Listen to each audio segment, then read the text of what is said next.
আচ্ছা, হুমায়ুনের দলের সঙ্গে কি জোট বাঁধবে সিপিএম আইএসএফ মিম? সব পক্ষের সঙ্গে আলোচনা চলছে। 25শে ফেব্রুয়ারির মধ্যে জোট চূড়ান্ত হয়ে যাবে। জোট হলে 135-এর নিচে নামবেন না।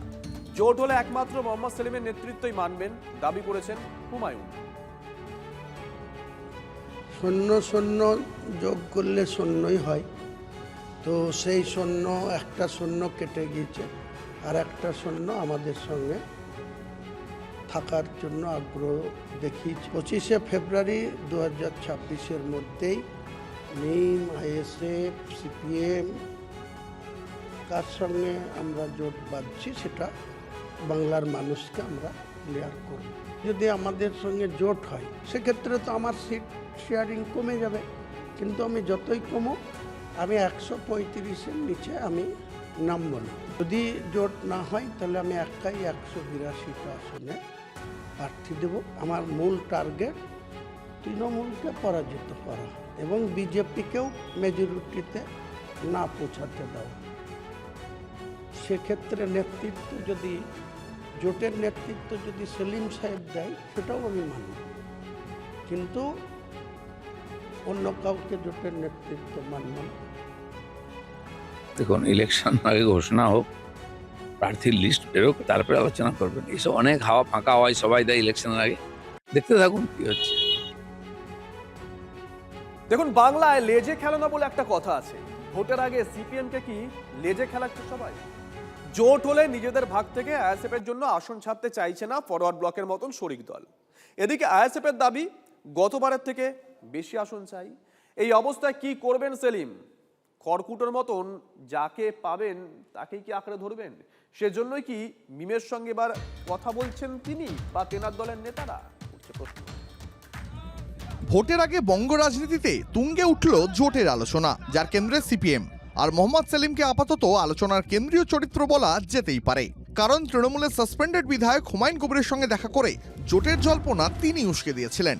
যা নিয়ে প্রথমে দল, পরে বাম শরিকদের সমালোচনার মুখে পড়তে হয় সিপিএম এর রাজ্য সম্পাদককে।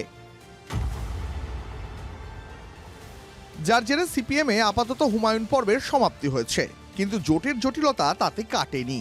কারণ 26-এর ভোটে বামেদের সঙ্গ ছেড়ে একলা চলার ঘোষণা করেছে কংগ্রেস। যে জোট ভাঙা নিয়ে দায় ঠেলাঠেলিতে জড়িয়ে পড়ছেন সেলিম সাহেব।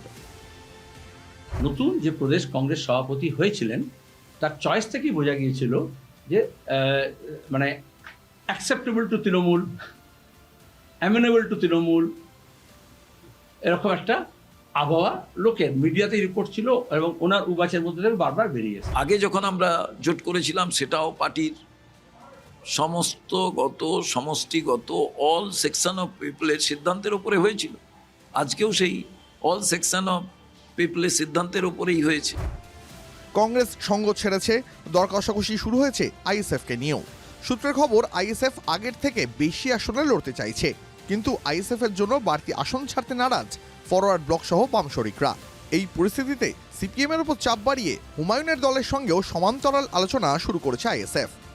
আগামীকাল আমাদের রাজ্য কমিটির মিটিং আছে, সেখানে নিশ্চিতভাবে জেইউপি নিয়ে আলোচনা হবে। কারণ ইতিপূর্বে আলোচনা করেনি, এজন্যই জেইউপি পার্টির প্রতিষ্ঠাতা বা চেয়ারম্যান স্যার যিনি আছেন তিনি বেশ কিছু অবান্তর কথা বলেছিলেন, তিনি প্রত্যাহার করে নিয়েছেন, ক্ষমা প্রার্থী হয়েছেন। স্বাভাবিকভাবে তাহলে আলোচনা করা যেতে পারে। আগামীকাল আমাদের রাজ্য কমিটির মিটিং আছে, এই বিষয়টা থাকবে। সিপিএম এর অস্বস্তি আরও বাড়িয়ে দিয়েছে মিম। জোটের প্রস্তাব নিয়ে মিমের রাজ্য সভাপতি ইমরান সোলাঙ্কিকে নাকি ফোন করেছে সিপিএম। আমার কাছে ফোন এসেছিল, সিপিএম সঙ্গে বসতে চাইছেন ওনারা, বড় নেতৃত্ব নিয়ে। আমি মুর্শিদাবাদ মিটিংয়ে র্যালিতে আছি, নিশ্চয়ই বসবো। আমি মতামত জানবো ওদের কী মতামত আছেন। আমি বলেছি আমি মুর্শিদাবাদ র্যালিতে আছি এখন। আমি কলকাতা বসতে চাইলে কলকাতা বসবো, মুর্শিদাবাদ যদি ওরা আসেন তাহলে মুর্শিদাবাদ বসবো। রাম, শ্যাম, যদু, মধু, হরি যে যা বলবে উত্তর দিতে হবে নাকি? যে যা বলবে উত্তর দিতে হবে, কোনো মানে আছে বলে মনে হয় না। মিমের সঙ্গে যোগাযোগ করার জন্য আকুপাকু করে লাফিয়ে পড়েছে সিপিএম, সত্য নয়। সিপিএম জোটের পাঁকে আটকে পড়ায় কটাক্ষ করতে ছাড়ছে না বিরোধীরা। সিপিএম এর অবস্থা রাস্তার ভিখিরির থেকেও খারাপ। সরি টু সে, আমার কোনো পেশাকেই ছোট করবার কোনো অভিপ্রায় নেই, কিন্তু সিপিএম এর বাস্তব অবস্থা রাস্তার ভিখিরির থেকেও খারাপ। সবার দরজা দরজা ভিক্ষা করতে যাচ্ছে, কারণ জানে যেন তেন প্রকারে এই কমিউনাল সেলিমকে ভোটে জিততে হবে। সেই হুমায়ুনের প্রেমালাপ করতে গেছে, মন বুঝতে গেছে সেলিম সাহেব। ও মার্কস বুঝতে যায় না, ও হুমায়ুনের মন বুঝতে যায়। বামফ্রন্টের অবস্থা হচ্ছে এখন হয়ে গেছে সেই ছেলে বা মেয়ের মতো, যার 3 মাসের বেশি বয়ফ্রেন্ড বা গার্লফ্রেন্ড টেকে না।